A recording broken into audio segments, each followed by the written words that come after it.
Tras una lucha que se prolongó por más de una década, México finalmente logró su independencia en 1821 como un imperio.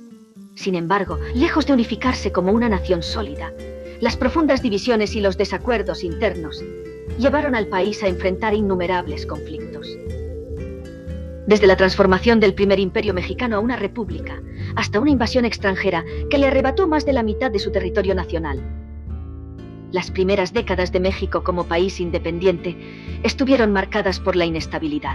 Estos eventos no solo moldearon la identidad del país, sino que también sentaron las bases para los desafíos que enfrentarían las generaciones futuras. Tras el derrocamiento del gobierno de Antonio López de Santana en 1855, México quedó dividido entre conservadores y liberales, provocando que el país se sumergiera en una sangrienta guerra que parecía no tener fin.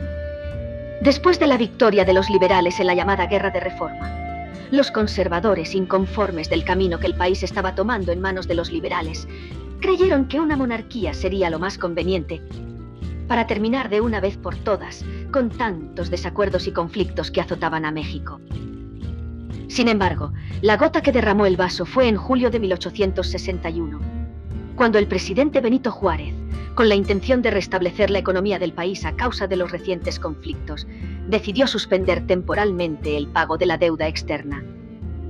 Este acto provocó tensiones con naciones como España, Inglaterra, pero principalmente con Francia, país que en ese entonces estaba siendo gobernado por Napoleón III bajo un imperio.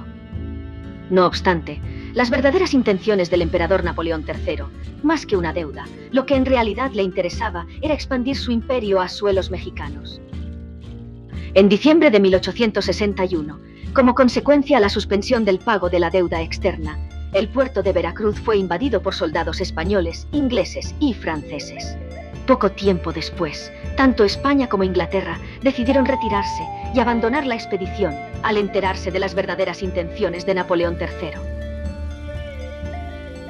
Fue de esta manera como María Carlota Amelia, princesa de Bélgica, y su esposo, el archiduque Maximiliano de Austria, se aventuraron a México para ocupar un trono inestable, que lo único que lo sostenía era la fuerza militar del Imperio francés, apoyado por los conservadores mexicanos. Un par de años antes de la llegada de Maximiliano y Carlota a México, el ejército francés ya había arribado con la intención de despejar el terreno de enemigos para dar paso a la esperada pareja imperial, quienes serían los encargados de gobernar a México bajo una monarquía. Por otra parte, los republicanos liderados por Juárez no tenían ni la más mínima intención de permitir el avance del gran ejército francés hacia la capital, lo que ocasionó los primeros enfrentamientos entre los franceses y los republicanos. Fue en ese entonces cuando el 5 de mayo de 1862, el general Ignacio Zaragoza, con un ejército inferior, realiza en Puebla lo que para muchos era imposible de lograr. El ejército francés sucumbía ante las fuerzas republicanas. La morada que los republicanos consiguieron tras el triunfo en la batalla de Puebla no les duraría mucho tiempo, puesto que Napoleón III enviaría nuevas tropas más reforzadas, en donde esta vez la victoria la conseguirían indiscutiblemente los franceses. Posteriormente, los juaristas, sabiendo perfectamente que era complicado vencer en batallas a gran escala al ejército francés, decidieron cambiar de estrategia optando por la guerra de guerrilla, y de esta manera obligar al ejército enemigo a dividirse. A diferencia de una batalla a gran escala como se había realizado en un principio en Puebla y Atlisco, la guerra de guerrillas se caracteriza principalmente por la división del ejército en pequeños grupos o tropas mucho más reducidas, y de este modo combatir al enemigo con ataques a pequeña escala, con la intención de intentar debilitarlo poco a poco. Normalmente se recurre a la guerra de guerrillas cuando el ejército enemigo es muy superior, y cabe resaltar que fue este tipo de estrategia en donde México ya había destacado tiempo atrás, en su lucha por la independencia. En consecuencia a esto, los franceses tuvieron que planear una contraofensiva para hacer frente a la guerra de guerrillas que los republicanos les estaban haciendo. Esto dio lugar a la creación de la contraguerrilla, tropas preparadas específicamente con el objetivo de contrarrestar este tipo de estrategia. Es en este punto de la historia el cual toma protagonismo un personaje conocido como el coronel Charles-Louis Dupin, que por casi 4 años estuvo sembrando el terror en zonas de Occidente y Norte de México, durante el Segundo Imperio.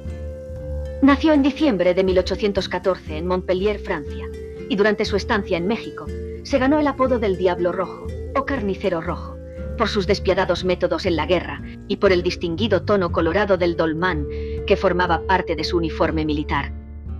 Por alguna razón, Charles-Louis Dupin, atraído por la vestimenta típica del jinete mexicano, no dudó en adoptar algunos de sus ornamentos y hacerlos parte de su propia indumentaria. Normalmente, a este coronel se le veía con el icónico sombrero bordado y con espuelas mexicanas, lo que daba como resultado una combinación un tanto peculiar en su apariencia. Sus métodos empleados en sus campañas pudieron ser de los más despiadados, pero los resultados indiscutiblemente eran beneficiosos para el ejército imperial. Gran parte de sus tropas ni siquiera se trataban de franceses, sino que eran una especie de mercenarios de diferentes nacionalidades, cuyos intereses, más que el bienestar de un imperio, era más bien la fortuna. Cabe destacar que el mismo Dupin se las había ingeniado para que sus tropas fuesen las mejor pagadas de todo el ejército francés durante el tiempo en que duró el Imperio de México. Una de sus hazañas más recordadas sucedió en junio de 1863, cuando sus soldados vencieron a las tropas mexicanas que anteriormente habían derrotado a las tropas francesas en la batalla de Camarón. Por esta razón, la Legión Francesa lo consideró como su vengador. Charles-Louis Dupin había llegado a tierras mexicanas a principios de 1863, con la misión de dirigir la contraguerrilla, acabando, si era necesario, con todo aquel republicano que se le opusiera en su camino. Se sabía perfectamente que cualquiera que cayera en sus manos enfrentaría un doloroso y cruel final. Uno de sus métodos de ejecución favoritos era enterrar a sus prisioneros vivos dejando la cabeza descubierta. Esto con la intención de hacer correr a la caballería sobre ella. También recurría a la horca. Solía quemar sembradíos, cosechas e incluso pueblos enteros que daban apoyo a los republicanos. Tampoco dudaba en ejecutar a sangre fría a cualquiera que diera la más mínima sospecha de insurrección o prestara ayuda al enemigo. De esta manera fue como la mala fama del coronel Dupin creció a tal grado que el mismo gobierno republicano puso el precio de 100.000 francos por su cabeza. Pero a lo largo de todo el imperio, nadie fue capaz de cobrar dicha suma de dinero. La fama que el coronel se había ganado también llegó a oídos del emperador, y Maximiliano, sabiendo que esto no era bueno para la reputación de su gobierno, lo destituyó de su puesto, obligándolo a regresar a Francia en 1865. Sin embargo, al ser considerado un valioso recurso para el ejército francés, Napoleón III no dudó en enviarlo nuevamente a México, donde arribó en Veracruz en 1866. Su retorno a México no duraría mucho tiempo, ya que ese mismo año, Napoleón III, sin importarle ni siquiera un poco el Tratado de Miramar, decide empezar la retirada de forma paulatina de todas sus tropas del país, ante la inminente guerra que se acercaba contra Prusia, sentenciando de esta manera al fugaz Imperio Mexicano. Finalmente, el coronel Charles-Louis Dupin murió a los 54 años de edad, en 1868.